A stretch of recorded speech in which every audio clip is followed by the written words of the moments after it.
过来这个保时捷马 Can 哈，这个人客吼，今仔是来处理这排气管异音的问题啦吼，因为咧掠声就是讲有迄铁片的声音吼，啊，因为我吐车起来看吼，伊个灯牌换过吼。而且才换一礼拜尔，吼啊！我甲人客问讲，你是毋是灯牌换落了才出声诶？哦，啊，伊就是反映讲，阀门关起来时阵吼，有气片声，吼，足大声诶。吼啊，所以讲，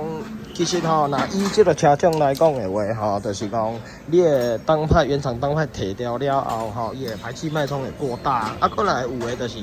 这马 Can 吼上行长诶这吼。这个支架，吼、啊，因为伊这台支架是无安怎吼，所以讲就是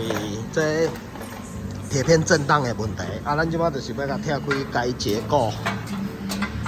哦，互伊这排气管吼阀门开启关闭的时候落差吼搁较明显，然后迄个铁片的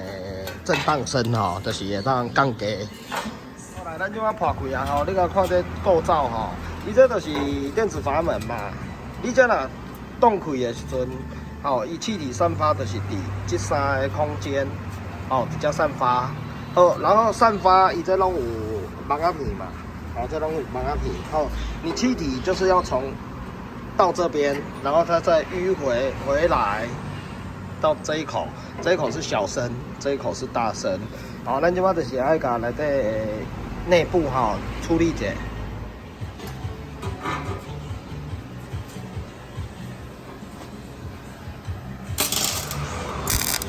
即摆内底的结构已经改好啊！吼，咱咧铺面啊，甲这